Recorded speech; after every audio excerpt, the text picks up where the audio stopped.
Eu quero que você imagine um povo inteiro de frente para duas montanhas. De um lado, bênçãos e do outro lado, maldição são proclamadas em voz alta. Pois é, em Deuteronômio 27, Deus convoca Israel para um comprometimento, em um momento único, gravando a sua lei em pedras, levantando altares e fazendo todo mundo declarar: se obedecer, viverá abençoado. Se desobedecer, sofrerá as consequências. Por que tanta solenidade? O que significa esse ritual coletivo aos pés das montanhas Ebal e Gerizim? Descubra comigo como este capítulo revela seriedade das escolhas e o poder de tornar-se público o compromisso com Deus. Prepare-se para refletir sobre responsabilidade, transparência e legado, valores que podem transformar não só a sua fé, mas a sua relação com tudo ao seu redor. Vamos ler juntos? Eu te convido. Vem! Deuteronômio 27. Tá na hora. Deixa o seu like.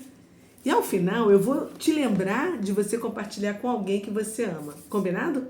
Então vamos lá, vamos começar. Bom, abra sua Bíblia, Deuteronômio 27. Eu vou continuar aqui nessa nossa Bíblia viva com a linguagem bem atual. Bom, então Moisés e os anciãos de Israel deram mais estas instruções: obedeçam a todos estes mandamentos que hoje ordeno a vocês. Quando vocês atravessarem o Rio Jordão, entrarem na terra que o Senhor, o seu Deus, dá a vocês, levantem pedras grandes e pintem-nas com cal. Escrevam nas pedras caiadas todas as palavras desta lei, para entrarem na terra que o Senhor, o seu Deus, lhes dá. Terra que é fonte de leite e mel, como o Senhor, o Deus dos seus antepassados, prometeu. E quando tiverem passado o Rio Jordão, levantem essas pedras no Monte Ebal, como hoje ordeno a vocês, e pintem-nas com cal. No mesmo local, ergam um altar ao Senhor, o seu Deus. O altar deverá ser de pedras brutas, não cortadas por nenhuma ferramenta de ferro.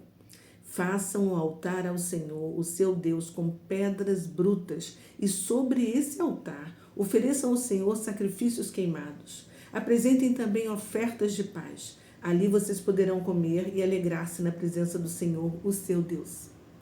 Escrevam nessas pedras de maneira bem legível todos os termos desta lei.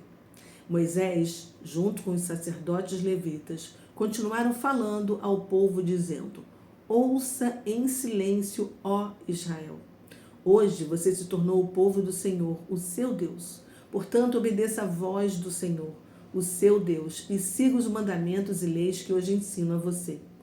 Naquele mesmo dia, Moisés deu esta ordem ao povo: quando vocês tiverem passado o Jordão, as tribos de Simeão, Levi, Judá, Issacar, José e Benjamim, 6, ficarão no alto do monte Gerizim para abençoar o povo. E as tribos de Ruben, Gade, Asser, Zebulã, Dan e Naphtali, outros 6, totalizando 12 tribos, estarão no monte Ebal para anunciar a maldição.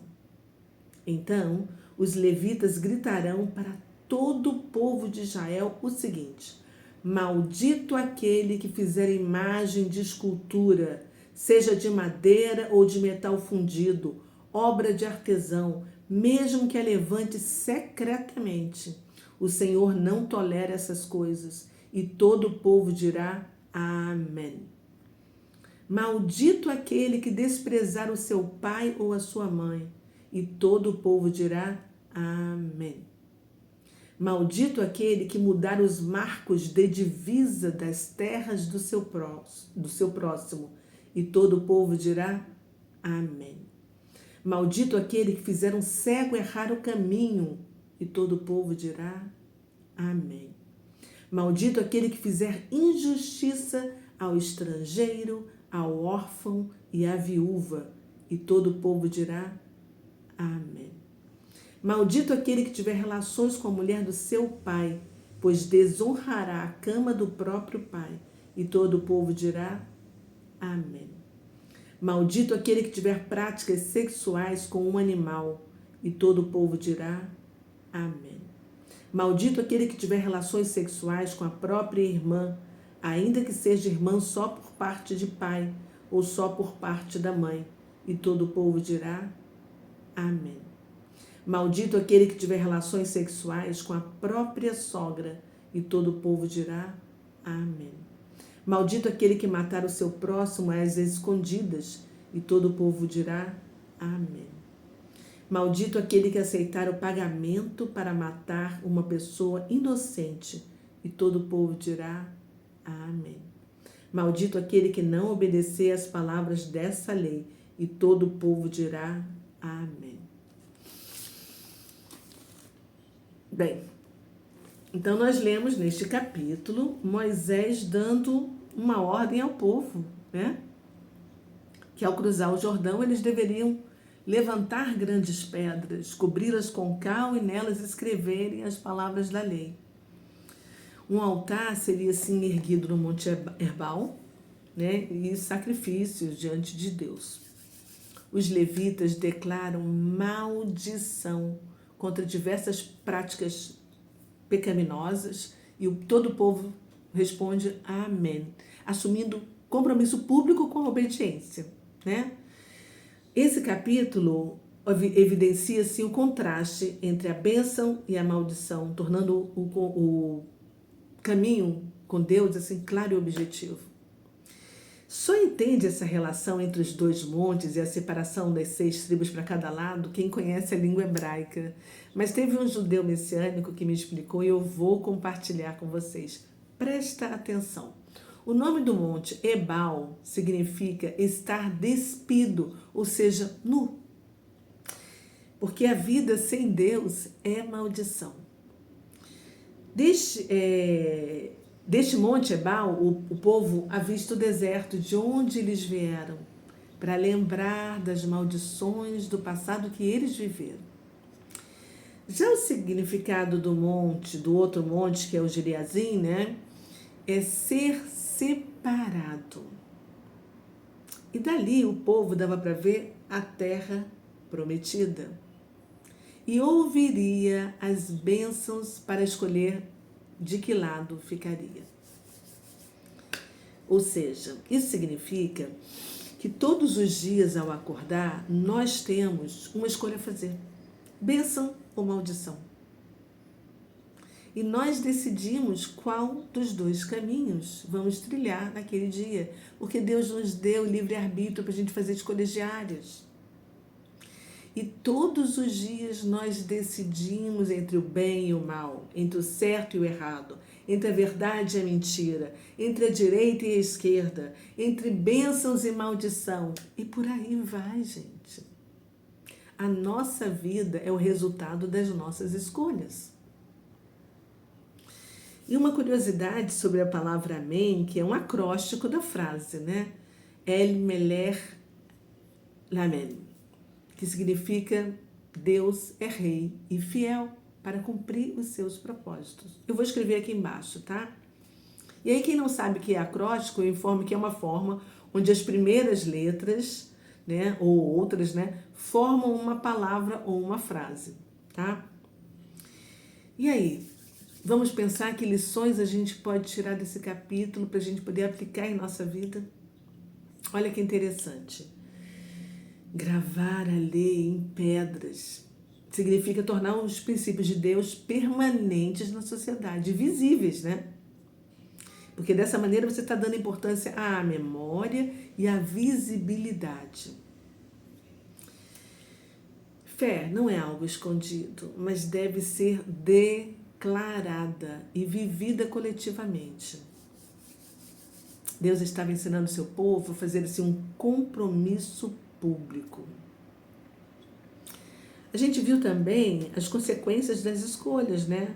O caminho da vida e da bênção exige responsabilidade nas nossas decisões diárias e cuidado com o pecado oculto. Muitas maldições são para os atos feitos assim em segredo, né? Mostrando que Deus vê muito além das aparências.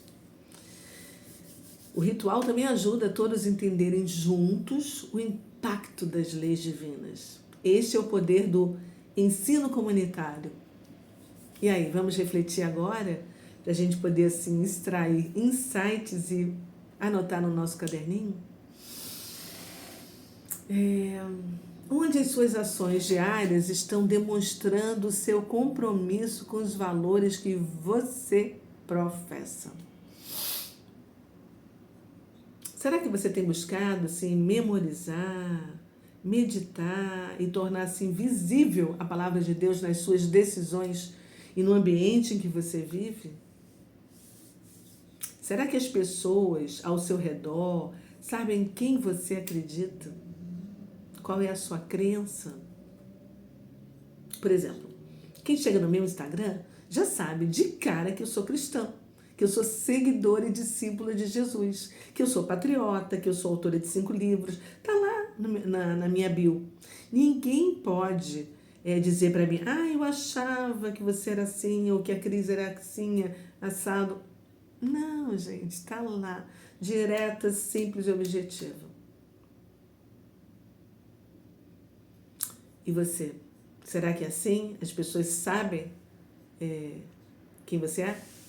E como você lida com as escolhas secretas que só Deus vê? Você costuma assumir a mesma responsabilidade por elas ou não, já que elas são secretas? Pensa nisso, reflita. Vamos agora conversar com Deus?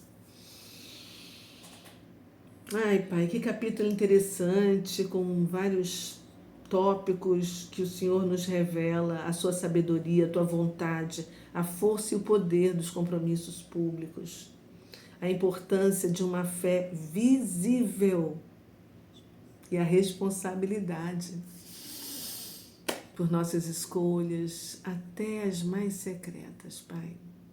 Sim, Pai.